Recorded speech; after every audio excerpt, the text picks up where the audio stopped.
Hello and welcome to our weekly share with the commentary of the Alshich on the Parsha this week, Matos Masai. And we have a dedication, a sponsorship of the share. This is for the Yortzeit on the 28th of Tammuz of Vega Bas Shimon HaKohen. Her neshama should have an aliyah. And of course, we express our sincere thanks to the family for sponsoring the share and dedicating it to the memory of Vega Bas Shimon HaKohen. Also, as usual, we'll start off by wishing Fua Shlema to those people we are davening for. Chaim Mordchodov ben Esther, Rafael Chai ben Sora, Barechem ben Chani Yehudis, Chaim Arnidida ben Zipporah Chava, and Rochel Levana bas Shirley. They should all have a Fua Shlema. Okay. Now, the theme of this week's Parsha, or beginning of Matos, certainly is a continuation, a link, because all three Parshas are linked together. It's the Parsha of Bilam. Remember, Bilam is unable to curse the Jewish people, and therefore he advises the Moabite king Balak what to do to get them destroyed outside of his abilities, which is simply to seduce them, get them to do evil, get them to get involved in avodah zarah and sexual immorality. Their God hates sexual immorality, and then they will naturally get themselves into trouble. That was that. Then, of course, along comes Pinchas. And last week we talked about the contrast between Pinchas and who doesn't come from a great background but achieves greatness. Contrasted him with Zimri ben Salu, whose real name, if you remember, was Shlomiel ben Surishadai. And somebody said to me today, I've got a very good friend in Israel, ex of Manchester, made Aliyah. I'll even name him Alan Friedman. He used to be my dentist. Caused me quite a lot of pain. Anyway, Alan Friedman said, why is a Shlomiel called a Shlomiel? Or then he said, do you know why the name Shlomiel comes from? Well, it's a Yiddish word, and you probably know Shlomiel means somebody who is an idiot or a fool, not to be confused with Shlomazel, which is somebody who's got very bad luck. The definition of Shlomazel is somebody who falls on his back and breaks his nose. So you get the idea. But he said because it was named after Shlomiel ben Surishadai. He was somebody who came out from Mitzrayim. He was somebody who was extremely great. He saw, witnessed, and experienced Kriyas Yamsuf. He stood at Har Sinai. He heard God speak. He volunteered to get the Torah like everybody else. He went through all the tribulations. And after that, and then at the end, just as it were, with his foot almost across the border in Eretz Yisrael, he threw the whole thing. What a Shlomiel, my friend said. There's something to that. I doubt if that's what the word Shlomiel comes from, but who knows? But it's a question. There's a question of somebody with a great name and ruins that great name. At the beginning of Matos, the theme continues. This war against Midian, who managed the trick, worked, and tens of thousands of Jews died. Then now God says to Moshe, now wage a war. Wage a war of revenge against the Midianites, and that's after that. Then it's time for you to come up to Shemaim, which is so. Again, we're going through the connecting thing about this theme of somebody with a great name and lost it all, is known as Zimri ben Salu. See last week's share, and then somebody who had not such a great name, not great renown, and suddenly becomes one of the most famous and immortal Jews in history, and went to heaven alive and never died. We're going to meet another one tonight, because when I was looking through last week's Sedra, my eye fell on something which it had fallen on before, but without, as it were, focusing. But for some particular reason, this time it focused. So I hope you're going to forgive me if I walk a little bit back into Pinchas and take us in a different direction, although I do have an Alshich for us. And that is, well, let me just read it to you. So if we look to Bamidbar in Parshas Pinchas and Perik Kof Vov, I have my little art scrolls Chumash here, and in Posuk Mem Dalad, it's talking about after, of course, all the Jews who died in the plague through the snare set for us by Bilam. Then at that point, there is another census accounting of the Jews who are left. And then it goes through all of them. And so B'nai Osher, Limishbakasam, so the sons of Osher, of course, each tribe, Reuven, Shimon, Levi, Yehuda, Issachar, Zebulun, and all the tribes set them up to Osher. And the Mishpachas, Lemina, Mishpachas, Hayimini, so there's the Yemenites, the Yishi, Mishpachas, Yishvi, Lebria, Mishpachas, Abri, Livni Bria, Lecheba, Mishpachas, Chevri, Lemalkiel, Mishpachas, Malkiel. So it talks about the sons of, that's all of their names, of Asher. And then the Shem Bas Osher Serach. And the name of the daughter of Osher was Serach, Shin Resh Ches. And the obvious question is, it's talking about the sons. And if there's have got sons, that means they're going to be able to distribute the bits of the land of Israel to them. They're going to inherit from their father. But normally a daughter doesn't inherit, unless the father gives her a gift, of course, automatically from the father. I'm doing that for my daughters, equally with my sons. You can do that. You're allowed to do that. But you can, excuse me. But as it's talking about, as it were, the carrying on of the father through the father's estate through the paternal line, why does it suddenly talk about his daughter? And Serach, and who was Serach? And that's what my mind fell on. So I'm going to at least start this. I'll probably come back to this because when I was preparing it today, as I promised, I forgot to look, as I promised to try and keep this down to half an hour or 35 minutes, then I'm going to try and keep to that. So I might not get everything I want to say. And indeed, there might be a lot more for me to discover than I discovered trying to dig deeply from about 10 o'clock this morning till now, which is 9:59. All right, so here we go. Rashi says, why is she named here? No other daughters of Yaakov, and there were those, and granddaughters, are mentioned, so why does it mention her? The Rashi says an interesting thing. About the Rashi. Rashi says she's mentioned because of an astonishing thing, because of her longevity. So when these sons and then the new generation of Asher are being counted, as she was there from the original generation of Asher, from one of his children, well, none of the other sons of Asher are alive. Asher's not alive. Then she is included because she's still there. So says Rashi. This is an astonishing thing. If she was from either a daughter of Yaakov Avinu, a granddaughter of Yaakov, I should say, and a daughter of Asher, how does that make her? Well, let's just do the math. The Jewish people came down to Egypt, and she's apparently already born then, and they're there for 210 years. So that makes her, and then they go out in 210th year, and here is the end of Moshe Rabbeinu's life, so we're going to add 40 onto it. She makes her 250. 250 is very old. Isn't that intriguing? So the obvious question is, what is so special about her that she has such longevity? And when I say longevity, I mean longevity, because even though at this stage she is 250 years old, she didn't die. Oh, she doesn't die for a very long time. How long? Well, one opinion, we see her again during the lifetime of David HaMelech.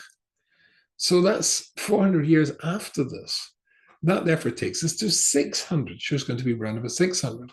In actual fact, according to one opinion, I think the major opinion, she's 684 years old when she dies.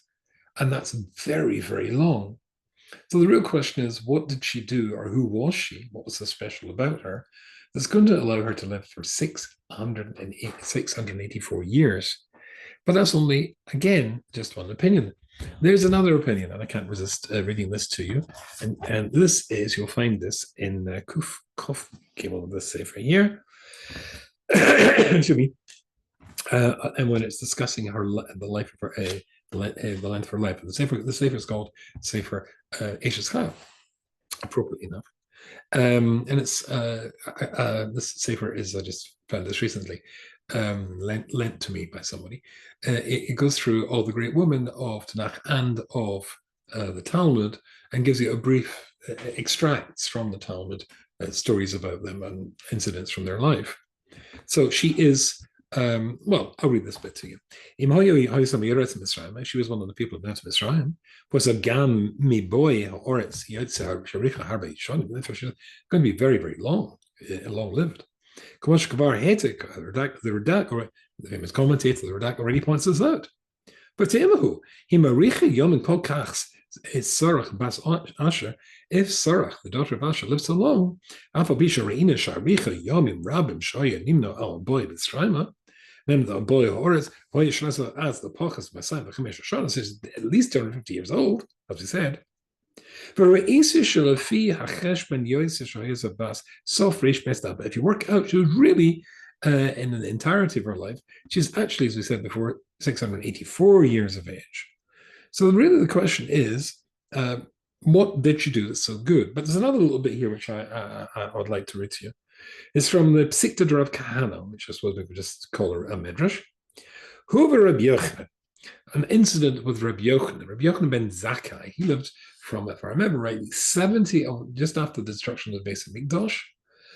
So that takes us to 70 of the Common Era. And he lived to be 120, he died in year 120 of the Common Era. So that makes him 50 years of age when he died. Okay? So it says the following thing. Rabbi Yochanan hoya Yosef Dorish, Ketzad hoya Hamayim Osiyim Yisrael Kechlema.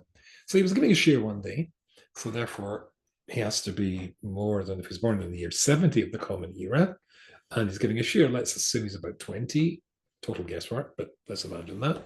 That takes us to the year 90.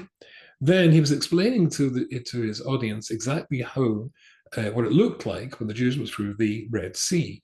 And he said, or the Yamasuf, I should say, here's an interesting word, kankalayo. It was the water was like woven like a basket. I think kankalaya is sometimes translated as spaghetti, believe it or not. But of course, you could weave it together, spaghetti. Maybe that's what it means. Maybe it's like a wall of posts. I'm not terribly sure. Whatever, it's something like that. He was explaining to us. Very hard to translate that word, incidentally. Adika Serach. So Serach Bas Asher, who was there, gets up and says the following thing. But Amata, Taman Hayina, Velo haben Ella Keilan Apumato. As I was there, I can assure you you're wrong. It wasn't like woven like a basket or pillars. It was like a glass wall, because I was there to see it. If that's true, Serach lived to be 2,000 years old. That's very old. And what I've been saying up to now, and when did she die? Well, here's a modification. She never died. Talmud talks about, the Medrash talks about 7 people, including Basia, and of course Eliyahu Novi, and others, 7 altogether, others, only 7, who went to heaven without dying. That denotes the very highest spiritual level. And guess what? Yes, Serach never died. She went to heaven alive on such a high spiritual level, which is, as it, my interest was piqued the more I started to look into her. All right, so that is stage 1, I suppose. There's another intriguing thing about her is that her name in the Torah is Serach, the Shin Resh Ches. However, she's also referred to as a Samach Resh Ches. You can find Psukim referring to it as Samach. Why did it change from Serach from Shin to Serach with a Samach? Serach apparently means adifa in Hebrew, which means an extra something. Well, we'll see what the extra something is in just a second. So let's see exactly who was she. Now, the Pasuk says she was Serach Bas Asher, but that's not so clear cut at all. Not at all clear cut. So if I just get a hold of my book, check it underneath my Chumash. And I turn to where we were before. Sorry for the delay, but the camera didn't show my my thing falling out, which is upsetting to put it mildly. This is Kov Zayin, we'll say that, yeah? Okay, so here, with regards to the question we just asked, let's see if we can go into this a little bit further. So if I turn back to a few tests of this particular sefer, then it says the quotes various commentators as to what is the story here. So Serach appears here according to Rashi because of her longevity, as we explained. However, but was she really the daughter of Asher? That's a big discussion. The Ramban says that no, it's not quite like that. He thinks the opinion of the Ramban is Sarah's bas echod mibnei hashvotim. That Serach, listen to this, was one of the she was the daughter of one of the shvotim, So Yaakov has 12 sons, right? We said before, Rum, Shimon, Levi, Yehuda, etc. And one of them got married, and that woman died. So that's Yaakov's. That's Asher's. Asher's. I'm getting this wrong. Let's do this again. One of the shortim had a son. That's right. Asher had a son, and the son married a woman. The woman has a daughter called Serach, and then the woman dies, and then Asher marries another woman, and all of the sons that we read at the beginning of the year, they were his sons. That's the ones we know about. So that makes her indeed the daughter of Asher. But not everybody's convinced of that. So let's hear what the Ramban has to say. The Ramban says, Serach, I'm not saying this probably, Serach bas echad mibnei hashrotim. The Serach was indeed was a daughter of one of the shrotim, Shemes, who died, but he died without any children. But Nosa Asher, and Asher married married his brother's wife. Nosa es Ishtoi, v'hoiled mimeno habonim haniskarim b'kosav. And those sons that he had were from the dead brother's wife. This is remarkable stuff. I'm going to read that again to you. The Rambam says Sarat bas echod mibnei hashvatim. Sorry, mibnei hashvatim. Oh, getting wrong. That Serach was the daughter of one of the sons of the shvatim. Aha, 12 shvatim. They all have children. One of them marries and has a child, Serach. Then his wife dies. Then at that point, so then he dies rather. Then at that point, Asher marries his daughter-in-law. Now that his sons died, he marries his daughter-in-law. Because of Vahosa, Serach bas Yerushas mi'osa ben shevet shemes below bonim. And therefore she would be able to inherit because he died without any children, without any sons. So therefore she can say, I want to have that Yerusha. And that's why there's a connection between the Benot Slavkod, the woman had no brother for their father to inherit. They were able to inherit, so was she. And the Chuskuni, the other classic commentator, says the same thing, or says a similar thing nearer. Why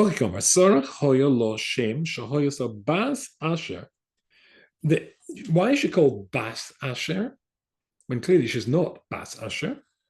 She's called Bas Asher because not that he was the father to her, marrying his daughter-in-law, and she's already given birth to Serach. That means by definition, it's not really Asher's daughter, but she grew up based in his house. So it's a Nikras al Shmoy, And therefore, because she was brought up in his house, so she was a stepdaughter, then Achen lo hayasabitoi ela beis ishtoi. So she was the daughter of, so Asher is not his daughter, but the daughter of the previous marriage, her mother's previous marriage. Became Mochel Targum, and not only that, that's clear in the Targum. That's the Targum Unclis, and it says the Shum, and this is the Aramaic, the Shum Bas Isasa Asher Serach.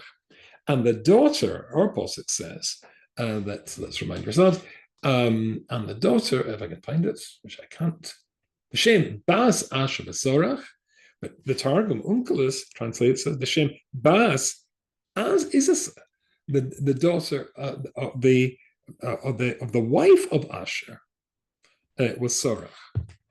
So the wife of Asher had a child who was called Serach from before, and she was adopted and taken into his house.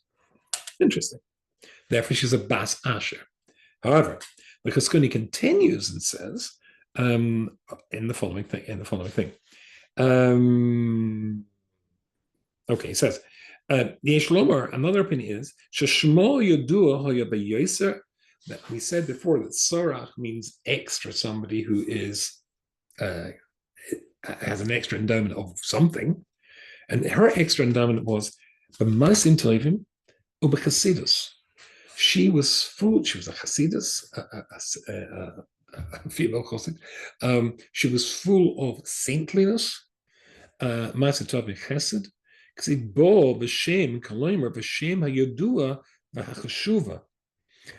is to say, she lived up to the name that was already established when she came down with the Jewish people from Mitzrayim, but Beredis in Mitzrayim. Mona Sarah Techila Lefisha Hoya Hoya Al Achima Gedainim. She was called Sarah with a Samach to begin with, because she came down with her brothers. But now that she was added, and that she was so old, then they added a sheen to signify there's been a change in her life. Everybody else is dead, but she managed to live. All intriguing stuff. Okay, so fine. So when it tells us about this, that she was great and different and unique and long-lived in her tzidkus, that is very nicely what the Alshich has to say here. So I'll quickly open the Alshich. And he says something which is very, very intriguing. Takes us in a very interesting direction. When it's counting all the tribes and how many and who were the leaders of the tribes, etc., the census that we mentioned before, there's one that mentions a female. And that is, of course, the one we're discussing here. Serach. And it says, even though that they are not, the women are not counted, their husbands, the heads of their household are counted, but not the wives themselves. So why should it be there that she's being counted? When all of the Jewish people are normally counted according to the paternal line. And here he says something really interesting, because it could be that you might have suspicions about Shevet Asher, because the women, the girls from the tribe of Asher, were remarkably beautiful, apparently astonishingly beautiful. Now, the Gemara also talks about that the Jewish women at the time were very, very pretty and very beautiful anyway. But apparently the women of the tribe of Asher were outstandingly, exceptionally beautiful.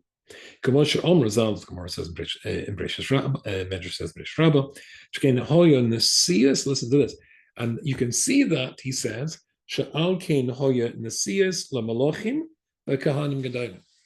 because they became the wives commonly of kings and royalty and Kahanim Gedolim.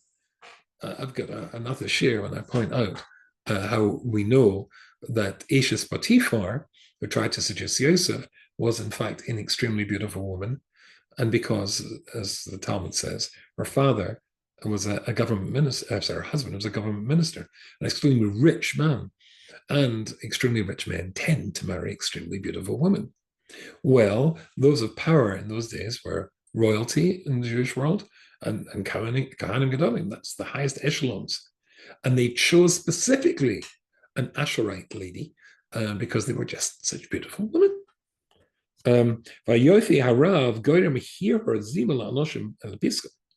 So you might think that as she was so beautiful, as the women of Asher were so beautiful, maybe they were corrupted by that beauty. And it's not too difficult to imagine that a woman could be corrupted by her beauty, even if she's not seeking that corruption. And men will be seeking to corrupt them because they're so beautiful. Alkain Laramas Kishrosan, in order, says the Alshich, to establish that her purity, her what's the word? Noble stature was intact. Then she is mentioned with the men at the top of the tree to make sure, the same way that you wouldn't think the same thing about the men. You would only think about the woman so beautiful. No, she is there, equally mentioned with them. And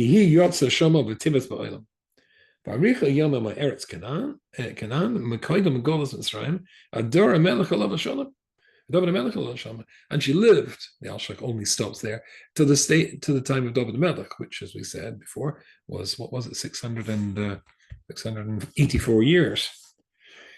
And she appears again in Shmuel, and there she's referred to as a woman of great emunah, and therefore, and the Alshich says, the Ein Serach l'Rabbas Kashrusay, which again points to a greatness, Ki Yira Hashem Tosef Yama, because to be God-fearing and full of emunah and Hashem brings with it the promise of a long life.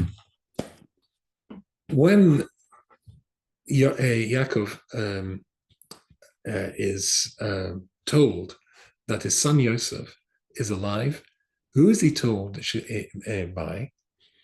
And the answer is, he's told that his son Yosef is alive by Serach.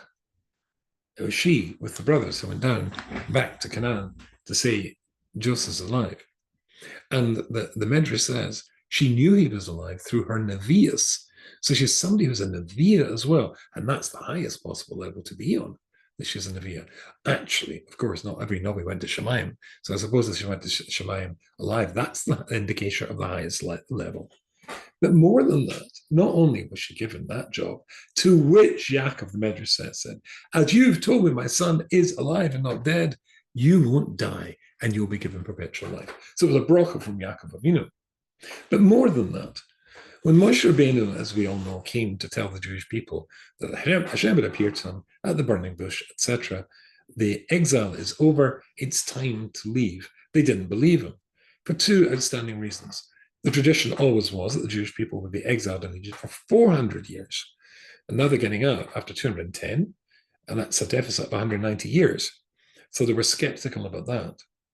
On top of that, they were skeptical because Egypt was full. The Egyptians had been very, very assiduous in their mission to corrupt us, and Egypt was full of our idols.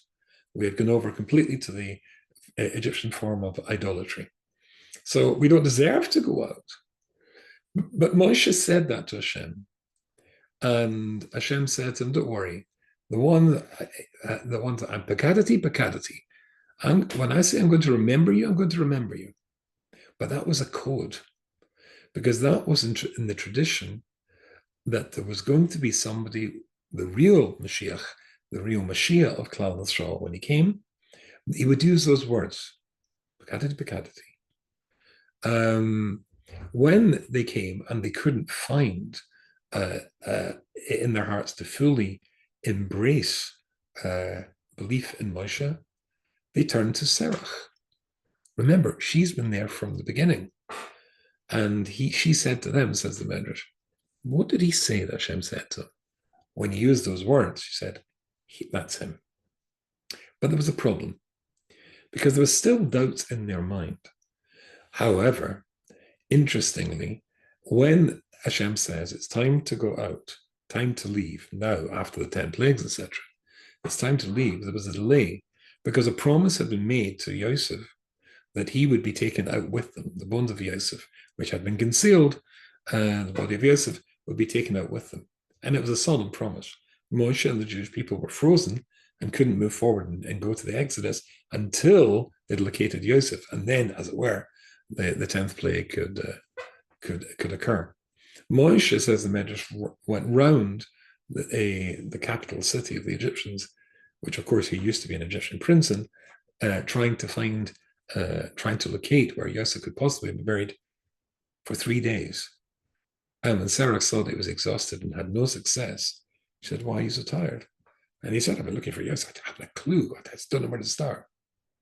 He says, "I know where he is."